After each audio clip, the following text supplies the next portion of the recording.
भारत की external intelligence agency research and analysis wing की तरफ से जो एक लेटेस्ट इंटेलिजेंस एस्टीमेट भारत की सरकार को सौंपा गया है, उस इंटेलिजेंस एस्टीमेट में पाकिस्तान की तरफ से कश्मीर के अंदर एक नई रणनीति जिसके ऊपर पाकिस्तान काम करने जा रहा है और एक ऐसा सिनेरियो जो पाकिस्तान कश्मीर में अपनाने जा रहा है, उसकी पेशकश की गई है। ये एक नया डेवलपमेंट पाकिस्तान की तरफ से देखने को मिला है जो भारत की सुरक्षा के लिए आने वाले समय में एक खतरे की घंटी हो सकती है, और आज के इस वीडियो में हम इसी चीज़ के ऊपर चर्चा करेंगे। लेकिन इस विषय को समझने के लिए आपको पाकिस्तान के अंदर चल रहे कुछ हालातों को समझने की आवश्यकता है। पाकिस्तान ने 1970 के दशक में अमेरिका के साथ मिलकर सोवियत के खिलाफ जिहाद लड़ने के समय एक संगठन को बनाने में काफ़ी सहयोग दिया था जिसका नाम था अल-कायदा। 1980s के डेकेड में जब अल-कायदा बना था तो अल-कायदा उस समय अमेरिका के बिहाफ पर काम करता हुआ सोवियत के खिलाफ एक जिहाद लड़ रहा था। लेकिन 1988 में जब सोवियत का जिहाद ख़त्म हुआ और अमेरिका उस समय अल-कायदा को डंप करके चला गया, उस समय अल-कायदा को ये बात समझ आई कि हमारा प्रयोग किया गया है अमेरिका की तरफ से। अमेरिका का कोई उद्देश्य अफ़गानिस्तान में इस्लाम लाने का नहीं था।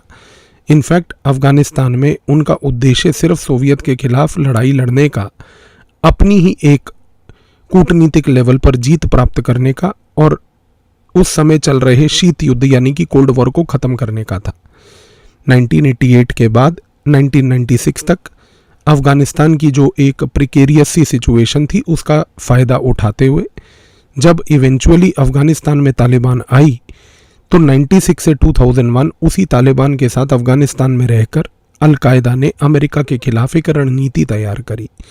इस रणनीति के तहत अल-कायदा ने अपनी आइडियोलॉजिकल गोल को क्लियर रखा कि हमें एक फार एनिमी यानी कि अमेरिका, उसको सबसे पहले तोड़ना है। अल-कायदा का उद्देश्य ये था कि हमें इस तरीके से अमेरिका को टैकल करना है कि अमेरिका एक ऐसा रेजीम है विश्व तौर पर जो अन्य रेजीम्स का समर्थन करता है, जो उसके पिट्ठू बनकर इस्लाम के खिलाफ काम करते हैं। तो अल-कायदा ने कहा कि हमें उस एंड गोल को टारगेट करना है जो अमेरिका है, जो रूट कॉज है। इस कॉन्टेक्स्ट में अल-कायदा की आइडियोलॉजी को जब हम स्टडी करते हैं तो हम कहते हैं कि अल-कायदा ने एक फार एनिमी को, अमेरिका को आइडेंटिफाई किया।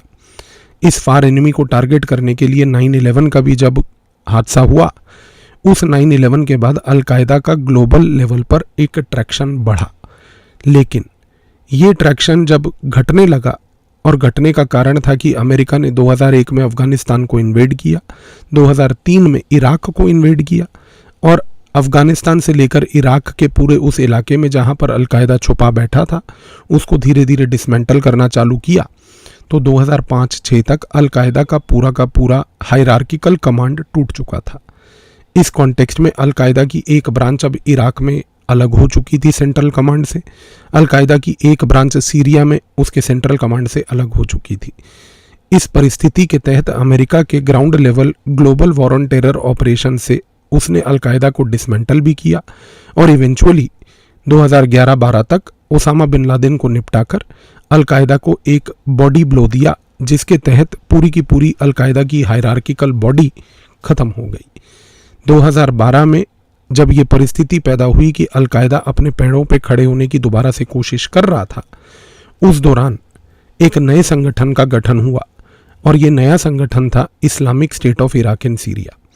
Islamic State of Iraq and Syria, जिसको हम आईसिस के नाम से जानते हैं। आईसिस एक ऐसा संगठन था जो बना था फॉर्मर अल-कायदा के ऑपरेटिव्स के थ्रू, और आईसिस को बनाने का सबसे बड़ा उद्देश्य था कि जो अल-कायदा का ऑब्जेक्टिव है, क्योंकि वो अचीव नहीं हो पाया, तो क्यों ना उस ऑब्जेक्टिव को बदल कर एक नए ऑब्जेक्टिव के तहत काम किया जाए।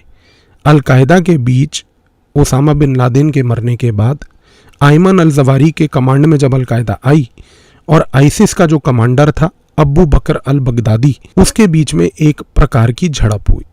झड़प ये थी कि आयमन अल-जवारी जो अल-कायदा का लीडर था ओसामा बिन लादेन के मरने के बाद, उसने ये बात बोली कि हर हालात में अल-कायदा अपने फार एनिमी यानी कि खास करके अमेरिका को ही टारगेट करेगा, वेस्टर्न शक्तियों को ही टारगेट करेगा।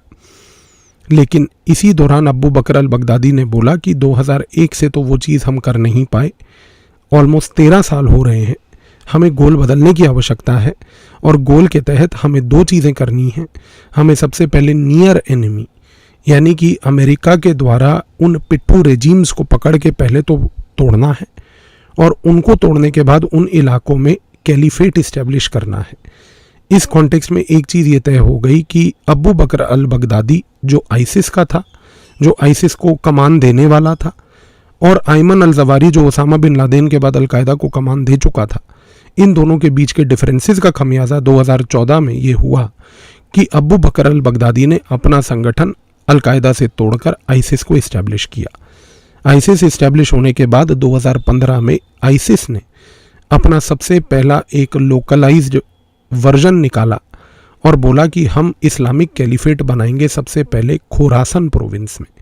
ऐतिहासिक तौर पर खोरासन कोई प्रोविंस था नहीं, पर एक ऐसा विजुअलाइजेशन था इस्लामिक वर्ल्ड में जिसमें मॉडर्न डे के अफ़गानिस्तान सेंट्रल एशिया के रीजन्स आते थे कि उन्होंने सोचा कि इस सेंट्रल एशिया अफ़गानिस्तान के रीजन में हम अपना एक पहला कैलिफेट प्रोविंस बनाएंगे और ये प्रोविंस जो है इराक सीरिया से होता हुआ अफ़गानिस्तान सेंट्रल एशिया तक की टेरिटरी को ऑक्यूपाई करेगा। आइसिस का उद्देश्य उस समय जब खोरासन प्रोविंस बनाने का हुआ तो Islamic State of Khorasan Province ISKP नाम का संगठन माइक्रो लेवल पर काम करने के लिए उतरा। ISKP जो Islamic State of Khorasan province आया, ISKP का जो सबसे पहली प्रायोरिटी थी वो थी मैन पावर की, क्योंकि अलकायदा के सेल्स और अलकायदा के लोग उसके साथ जुड़ना नहीं चाहते थे। तो अलकायदा क्योंकि जुड़ना नहीं चाहता था और Islamic State of Khorasan Province ISKP को लोग चाहिए थे, तो ISKP ने सबसे पहले पश्तूनों को पकड़ा और पाकिस्तानी और अफ़गान पश्तूनों को एकजुट करके जो ऑलरेडी तहरीक तालिबान पाकिस्तान तालिबान से जुड़े हुए थे उनको एकजुट कर सबसे पहले तो भरने की कोशिश करी। दूसरा, इस्लामिक मूवमेंट ऑफ उज़्बेकिस्तान जो सेंट्रल एशिया में एक ग्रुप बना हुआ था, उस तंजीम के लोगों को Islamic State of Khorasan province ने ल्योर करके जोड़ने की कोशिश करी। 2016-17 तक ये कहना गलत नहीं होगा कि Islamic State of Khorasan Province ISKP जो आइसिस का ही एक वेरिएंट था, उसमें इस्लामिक मूवमेंट ऑफ उज़्बेकिस्तान और इस्लामिक मूवमेंट ऑफ उज़्बेकिस्तान के साथ साथ अफ़गानी और पाकिस्तानी पश्तून एकजुट होकर जुड़ चुके थे। यहाँ पर पाकिस्तान तालिबान के लोग उस समय जुड़ चुके थे Islamic State of Khorasan province के साथ, लेकिन 2017, 18, 19, 20 तक अमेरिका की तरफ से जो चलाए गए ऑपरेशंस थे, उन ऑपरेशंस के तहत जब Islamic State of Iraq and Syria उसकी sub organisation Islamic State of Khorasan Province को टारगेट किया गया। 2019-20 तक अमेरिका के ऑपरेशंस के तहत जब अबू बकर अल बगदादी को भी मार गिराया गया, तो उस समय Islamic State of Iraq and Syria ISIS, उसका sub organisation Islamic State of Khorasan Province, और सबसे बड़ी बात उसके साथ एसोसिएटेड तहरीके तालिबान पाकिस्तान के और साथ ही में इस्लामिक मूवमेंट ऑफ उज़्बेकिस्तान के जितने भी लोग थे वो निराश हो गए। उन लोगों को निराशा इस बात की थी कि हम बड़े आस से इस ISKP के साथ जुड़े थे कि खोरासन प्रोविंस में एक कैलिफेट आएगा, पर वो अनफॉर्चुनेटली नहीं आ पाया।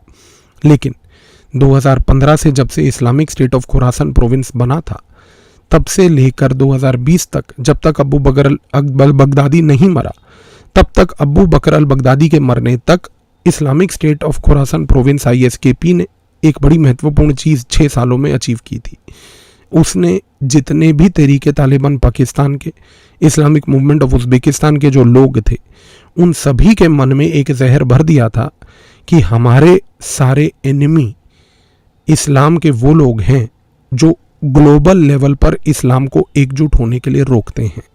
क्योंकि Islamic State of Khorasan province का जो उद्देश्य था वो था इस्लाम को लेकर एक कैलिफेट बनाना। एक कैलिफेट बनाने के लिए चाहिए थी टेरिटरी, और टेरिटरी में चाहिए थे वो सारे लोग जो उमा का हिस्सा होंगे। और उमा यानी कि एक ग्लोबल मुस्लिम कम्युनिटी, जो उमा एक शब्द है, इसको याद रखिएगा, इसका मतलब होता है एक ग्लोबल मुस्लिम कम्युनिटी। इसको रोकने के लिए जितने भी लोग आज मुसलमान भी क्यों ना हो, वो इस्लाम के एनिमी हैं। ये फ़र्क इसलिए महत्वपूर्ण है क्योंकि अलकायदा कभी इस चीज़ पे एम्फसाइज नहीं करती थी। अलकायदा कहती थी कि अगर कोई मुसलमान आज हमारे किसी गोल को अपोज कर रहा है तो उसको समझाने की आवश्यकता है कि आप हमारे गोल से जुड़िए। लेकिन आईसिस और आईएसकेपी उसका जो सब वेरिएंट था, उनका उद्देश्य बहुत अलग था और उनकी आइडियोलॉजी थी कि अगर ग्लोबल उमा को कोई अपोज कर रहा है और उसमें चाहे कोई मुसलमान ही क्यों ना हो, उसको भी मारने की आवश्यकता है। तो ये जो जहर तहरीक तालिबान पाकिस्तान के लोगों के मन में और ये जो जहर इस्लामिक मूवमेंट ऑफ उज़्बेकिस्तान के टेररिस्ट्स के मन में आईएसकेपी ने भरा, इसके तहत आईसिस आईएसकेपी चाहे 2020 अबू बकर अल बगदादी के मरने तक इस्टेब्लिश नहीं हो पाया, लेकिन ये जहर उनके खून में बस चुका था। अब यहाँ पर आता है मेन मुद्दा। पाकिस्तान बड़े लंबे समय से बलूचिस्तान के प्रोविंस को लेकर बड़ा परेशान है। बलूचिस्तान को उसने सबसे पहले इल्लीगल तरीके से फोर्सेबली ऑक्यूपाई किया था। इल्लीगली ऑक्यूपाई करके अपनी हुकूमत उसने उस इलाके में इल्लीगली चला रखी है। इल्लीगली उस एरिया को जब से वो ऑक्यूपाई करके रखा हुआ है, तब से वो वहाँ के रिसोर्सेज को हाईजैक करना चाहता है। पाकिस्तान के अंदर बलूचिस्तान सबसे ज़्यादा रिसोर्स रिच प्रोविंस है, लेकिन पाकिस्तान के अंदर ये बलूचिस्तान ही एक ऐसा प्रोविंस है जो अपने आप को पाकिस्तान से कभी एसोसिएट ही नहीं करता। बलूची लोग ट्राइबल लोग हैं। बलूची लोग कहते हैं हम बलूची पहले हैं, पाकिस्तानी बाद में हैं। Islamic State of Iraq and Syria, Islamic State of Khorasan province, इन दोनों के मुताबिक ये इस्लाम के खिलाफ है, क्योंकि ग्लोबल उमा में आप मुसलमान पहले हैं, बलूची बाद में हैं, ट्राइबल बाद में हैं, पाकिस्तानी बाद में हैं। इस कॉन्टेक्स्ट को समझने की कोशिश कीजिए कि जब ये चीज़ क्लियर हुई, इस चीज़ का नाजायज़ फ़ायदा पाकिस्तान ने उठाया। 2020 तक जब अबू बकर अल बगदादी मर चुका था, Islamic State of Iraq and Syria decline पर था, Islamic State of Khorasan province के जो लोग एसोसिएटेड थे उससे, वो लोकल क्रिमिनल एक्टिविटी कर रहे थे। इस दौरान पिछले कुछ महीनों में आईएसआई जो पाकिस्तान की है, उसने एक नई रणनीति अपनाई है। भारत की intelligence agency research and analysis wing के मुताबिक पाकिस्तान ने इस Islamic State of Khorasan province के इन लोगों को रीच आउट करने की कोशिश करी है, क्योंकि वो रीच आउट इनको इसलिए कर रहा है ताकि वो इनका प्रयोग बलूची लोगों के खिलाफ कर पाए और बलूचिस्तान में चल रही इंसर्जेंसी को रोके। क्योंकि आज आईएसआई पाकिस्तान की Islamic State of Khorasan province के लोगों को ये कह रही है कि यदि आपका गोल अगर आज इस्लाम के अंदर हो रहे इन इनोवेशंस जिसके तहत उम्मा को बनने में एक रुकावट है, अगर उसके केस में आपको ये चीज़ विजिबल दिख रही है, तो आप टारगेट कीजिए इन बलूची लोगों को जो अपने आप को बलूची पहले कहते हैं और पाकिस्तानी बाद में कहते हैं।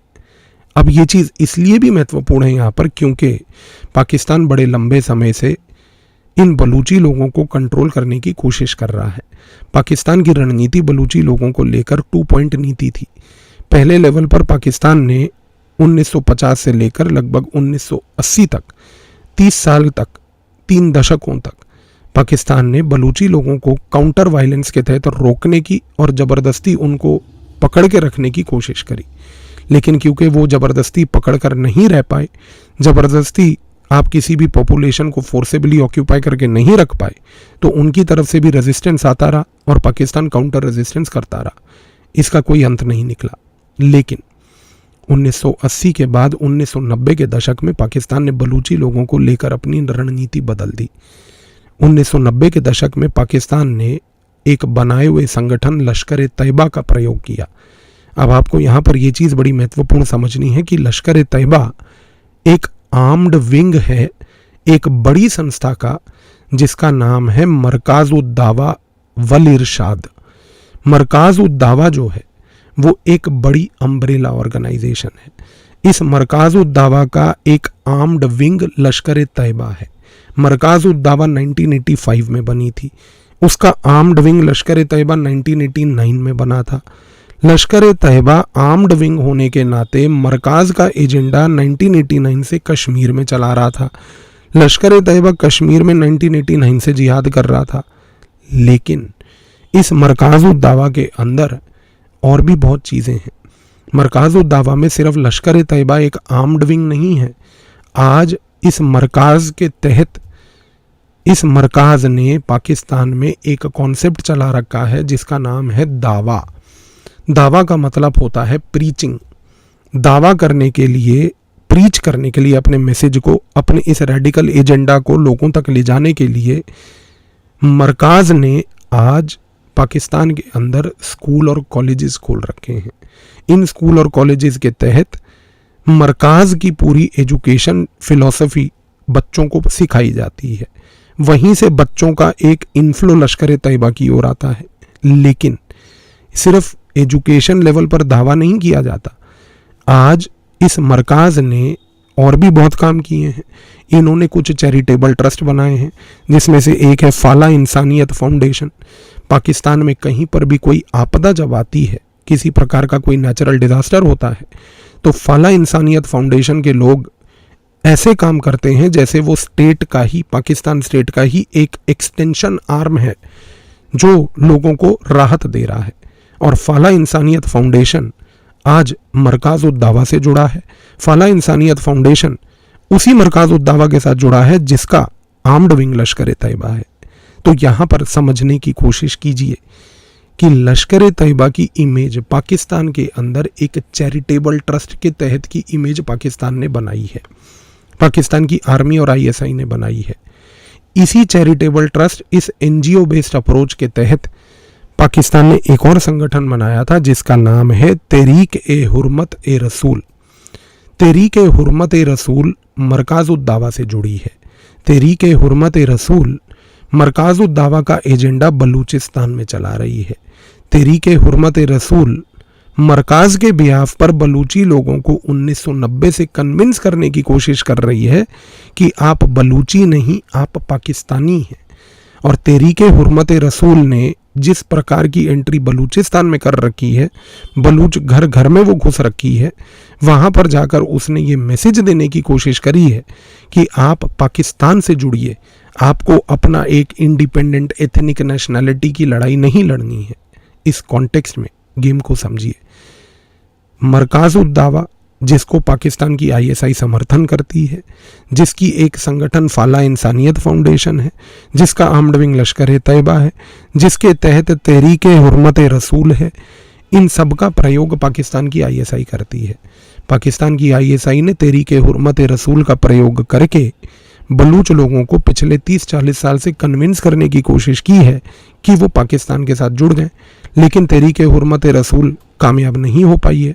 इस कॉन्टेक्स्ट में भारत की रिसर्च एंड एनालिसिस विंग की जो लेटेस्ट इंटेलिजेंस एस्टीमेट है वो ये बताती है कि पाकिस्तान ने जो नई रणनीति अपनाई है वो ये है कि Islamic State of Khorasan province के वो लोग जो 2020 से फ्रस्ट्रेट हो रहे हैं कि अब हम क्या करें, हमें कुछ एजेंडा नहीं मिल रहा, और यहाँ पर लश्कर तैयबा जो कि मरकाज़ का एक आर्म्ड विंग है, इन दोनों को अब जोड़ने की कोशिश कर रहा है।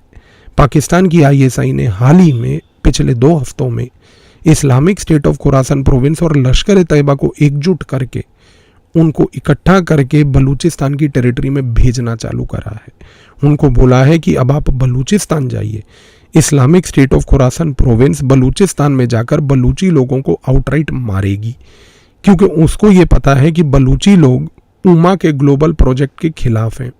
उमा के ग्लोबल प्रोजेक्ट में एक ही चीज़ है कि कोई भी व्यक्ति अपने आप को पहले मुसलमान कहेगा, अपनी एथनिसिटी के साथ अपने आप को नहीं जोड़ेगा। बलूची लोग कहते हैं हम पहले ट्राइबल हैं, फिर हम बलूची हैं, फिर हम सोचेंगे कि हम पाकिस्तानी हैं या नहीं। तो Islamic State of Khorasan province के मुताबिक ये पाकिस्तान के नहीं, बल्कि ये पूरे ग्लोबल उमा के, ये इस्लाम के एनिमी हैं। तो ISI पाकिस्तान की Islamic State of Khorasan province को ये मैसेज दे रही है कि आप बलूची लोगों को टारगेट कीजिए, समर्थन हम देंगे, क्योंकि ये इस्लाम के एनिमी हैं। और क्योंकि उसने यहाँ पर तहरीक-ए-हुर्मत-ए-रसूल का प्रयोग करके कन्विंस करने में पाकिस्तान की ISI नाकाम रही है पिछले 4 दशकों से, तो अब वो लश्कर तैयबा को यहाँ पर भेज रही है, जिसके पास ग्राउंड लेवल के सारे एसेट्स की अवेलेबिलिटी है, जो Islamic State of Khorasan province के साथ मिलकर इस एरिया में अपने फाइटिंग स्किल को दोबारा से रिवाइव करेगी।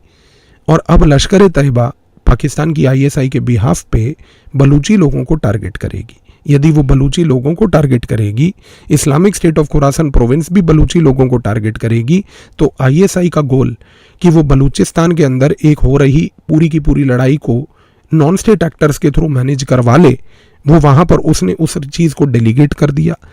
और क्योंकि Islamic State of Khorasan province ISKP जो है वो आइसिस से जुड़ी हुई थी, और आइसिस क्योंकि कैलिफेट बनाना चाहती थी, आइसिस कैलिफेट बनाने के चक्कर में इराक और सीरिया के टाउन्स को कैप्चर कर चुकी थी, तो आज पाकिस्तान की ISI के बिहाफ पर Islamic State of Khorasan province यदि मान लीजिए बलूचिस्तान के टेरिटरीज को कैप्चर करती है, तो वो टेरिटरीज को कैप्चर करके बलूचिस्तान के रिसोर्सेज को कैप्चर करती है, और वो रिसोर्सेज को कैप्चर करती है तो वो रिसोर्सेज कैप्चर करके अमेरिका को देती है, क्योंकि अमेरिका का इंटरेस्ट इस समय है बलूचिस्तान में आने का। तो बलूचिस्तान में अमेरिका कैसे आएगा जब बलूचिस्तान में इतनी इंसर्जेंसी है? तो ये पाकिस्तान का नया मॉडल समझिए कि बलूचिस्तान में अमेरिका को लाने के लिए Islamic State of Khorasan province का प्रयोग कीजिए जो टेरिटोरियल लेवल पर गेम खेलेगा, लश्कर तैयबा का प्रयोग कीजिए जो तहरीके हरमत रसूल का प्रयोग करके ऑलरेडी एंट्री कई दशकों से पा चुका है, जो ग्राउंड लेवल पर ऑपरेशंस करेगा, और इन दोनों के कॉम्बिनेशन से लश्कर तैयबा की वॉर फाइटिंग एबिलिटी इस तरीके से डेवलप होगी कि Lashkar Taiba Islamic State of Khorasan province के साथ मिलकर बलूचिस्तान में किस तरीके से बलूचिस्तान के लैंड पॉकेट्स को बलूची लिबरेशन, बलूची जो लोग हैं, जो भी वहाँ पर जितने भी रिबल्स हैं, उनसे लिबरेट कराएगा। यदि अगर वो लिबरेट करा देता है तो बलूची टेरिटरी जो लिबरेट होगी, जिसका कब्जा Islamic State of Khorasan province करेगी, वो Islamic State of Khorasan province eventually territory को कैप्चर करके ISI को देगी, क्योंकि ISI उस टेरिटरी को पाकिस्तान की लिबरेट नहीं करा पा रही थी, और वो लिबरेट होने के बाद टेरिटरी अमेरिका के पास जाएगी। तो अब आप इस गेम को समझिए कि जब Lashkar Taiba Islamic State of Khorasan province के साथ पाकिस्तान के बलूचिस्तान में ये टेरिटोरियल एक्विजिशन का नया गेम सीखेगी, तो कल को यही रणनीति भारत के रिसर्च एंड एनालिसिस विंग की माने तो आज भारत के लिए खतरा है, क्योंकि ये लश्कर तैयबा कल को जब कश्मीर आएगी तो कहीं कश्मीर में आकर वो टेरिटोरियल पॉकेट्स को कैप्चर करने की रणनीति अगर उसने अपनाई तो भारत की सुरक्षा के लिए बहुत बड़ा खतरा है। लेकिन क्योंकि आज बलूचिस्तान के इस इलाके में अगर Islamic State of Khorasan province या लश्कर तैयबा का प्रयोग करके पाकिस्तान ये गतिविधि को अंजाम देना चाहती है, तो बलूचिस्तान के अंदर रहने वाले लोग अफगानी और पाकिस्तानी पश्तून हैं, और पश्तून अफगानिस्तान में सबसे ज़्यादा हैं। तालिबान के फॉरेन मिनिस्टर की भारत की विजिट, तालिबान के फॉरेन मिनिस्टर का पश्तून आइडेंटिटी का दोहराना, और भारत की स्ट्रेटेजिक डेप्थ जो अब बन रही है अफगानिस्तान में इस कॉन्टेक्स्ट में, इससे अब आपको गेम क्लियर हो जानी चाहिए कि आने वाले समय में भारत कतई ही ये चीज़ होने इतने आसानी से नहीं देगी वहाँ पर कि बलूचिस्तान में Islamic State of Khorasan province और लश्कर तैयबा अपना खेल खेल कर वो प्रोविंस पूरा का पूरा अमेरिका को हैंड ओवर कर दें। तो अमेरिका की ये बढ़ती गतिविधियाँ, और ख़ास करके सबसे महत्वपूर्ण आसिम मुनीर का हाल ही में 2 हफ्ते पहले ऑल द वे अमेरिका जाना, वहाँ जाकर कुछ नकली पत्थर उसको दिखाना ट्रंप को, और ट्रंप जैसा निकम्मा जो वो नकली पत्थर देख के, जैसे आज हमारे प्रसिद्ध शहरों की मार्केटों में नहीं पड़े होते पत्थर, आपने देखे कि जहाँ पर वो दुकानदार पत्थर लेके बैठे होते हैं, सर ये लापीस लजूली है, घर में बैठ के वो रात को पत्थर पे बॉल पेन और जेल पेन की इंक मिलाकर उसको नीला करके चीनी वाले पत्थर बेचते हैं। वो उस प्रकार से वो पत्थर आसिम मुनीर ने ट्रंप को दिखाया, और ट्रंप एकदम लालची हो गया। पर ये खेल बहुत गहरा है, और ये खेल Lashkar Taiba plus Islamic State of Khorasan province in Balochistan and its replica to Kashmir, I believe ये वीडियो के बाद ये डीप इंसाइट अब आपको क्लियर हो गया होगा कि यहाँ खेल चल क्या रहा है। धन्यवाद।